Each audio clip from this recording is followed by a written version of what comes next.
Hi Facebook, it's Ashley. Today I'm going to be talking about a cause that is very dear to my heart.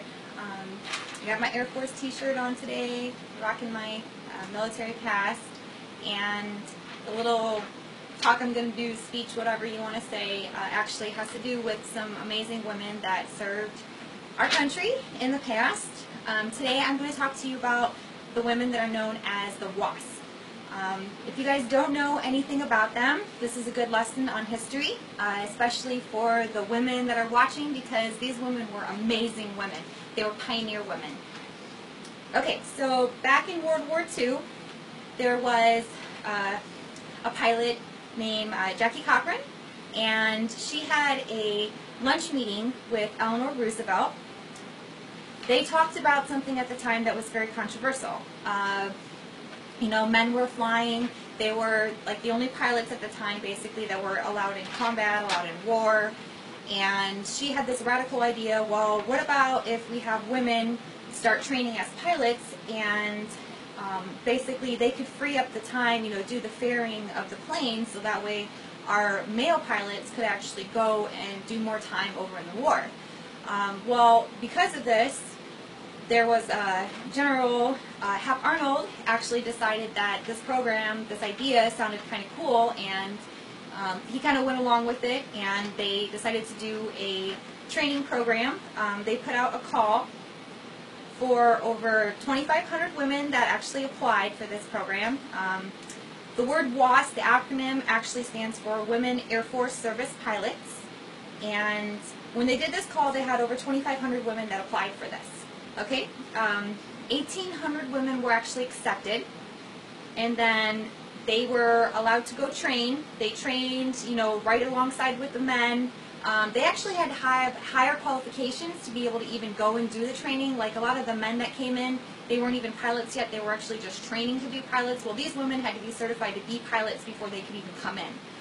There was a bunch of other statistical things that they had to, you know, height requirements, so many things. I mean, if you want to, guys, go in Google right now and type in WASP women, you'll find tons of information about them, but I'm going to keep going here. So at the end of it, there was 1,047 women who actually made the cut, and they graduated, which was awesome. After that, you know, they went and they did missions, as far as like, not combat missions or anything, but they went and they did ferrying of a lot of the planes. Some of these planes were the P-38, the B-17s, the B-24s, the Mustang, B-29. It really makes my blood boil personally, and it really makes me very mad about the situation at hand that's going on with this. I'm really upset. Currently, these women are being denied eligibility to be buried at Arlington National Cemetery.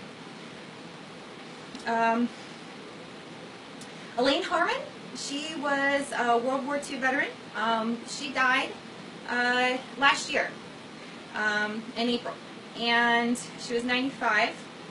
Right now, she is one of the WASP that's being denied. Her ashes are actually sitting in a closet in her family's home. Her dying wish was that she wanted to be buried in Arlington. So everything I'm doing right now, the reason I'm talking to all of you right now, is on these women's behalf. There are a little less than, or about a little bit more, or a little less than 100 WASP that are actually remaining that are alive. Most of these women are all in their 90s, and I think that they deserve the right, just as much as the men who also served, to have the you know, opportunity to be buried in Arlington National Cemetery. So that's why I'm doing this again. If you guys see at the top of my Facebook page right now, there is a big thing that says hashtag WASP for Arlington. If you guys go and click on that, it will take you to a petition link, which is on change.org. And all I'm asking is for you guys just to go and sign your name if you believe the same thing that I believe, which is that they deserve the right to be buried in Arlington, to be given the respect and to be given the honor that they stood up for, that they volunteered for back in World War II. Recently, as of last year, quietly, the Secretary of the Army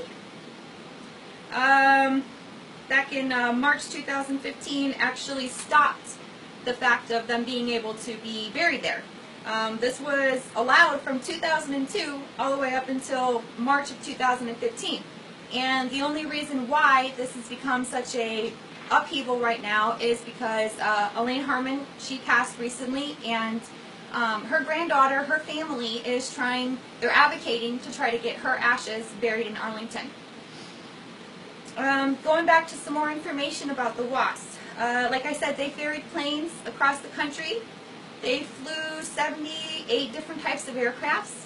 Some of the things that they did, they towed the planes so the ground gunners could practice with targets. They even trained other pilots, such as their male counterparts.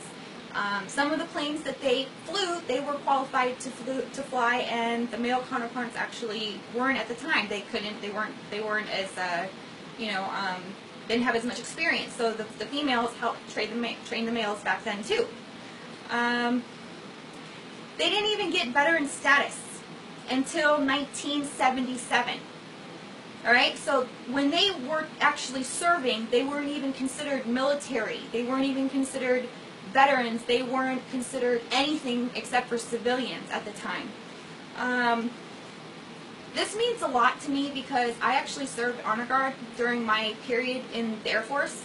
And if you don't know what Honor Guard is, it's when you go and you basically show up and you are part of that last honorable thing that gets done for that family, for that family member that served. It's when you go and you present the flag.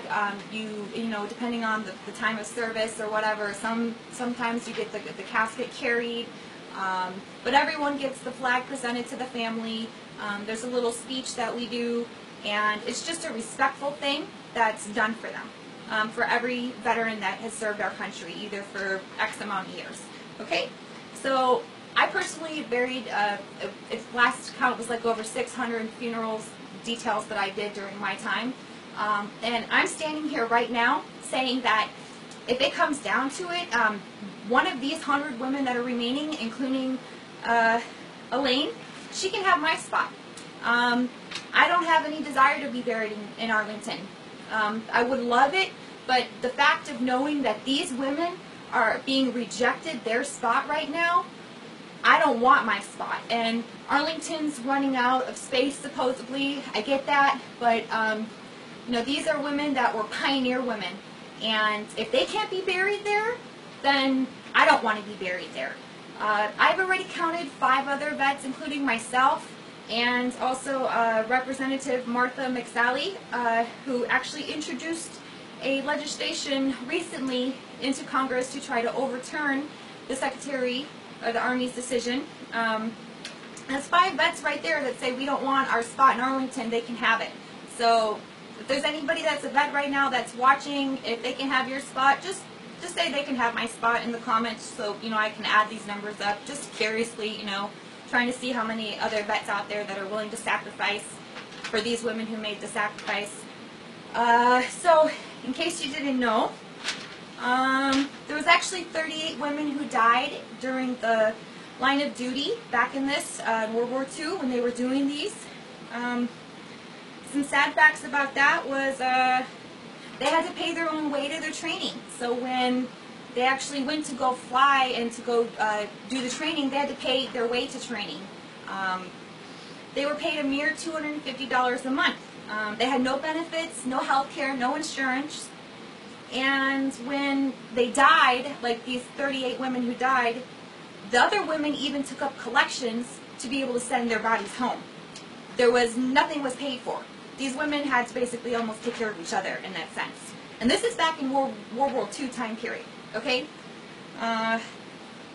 They flew over 60 million miles combined for the USA during the war.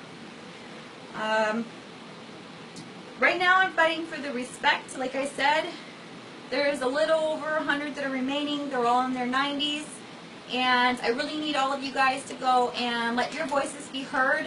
Sign the petition. It's change.org/WASP, W-A-S-P, or you can click on the header on the top of my page and it'll take you right to the link as well. One thing that did happen is in 2010, the ones that were remaining alive at the time, they were awarded the Congressional Gold Medal.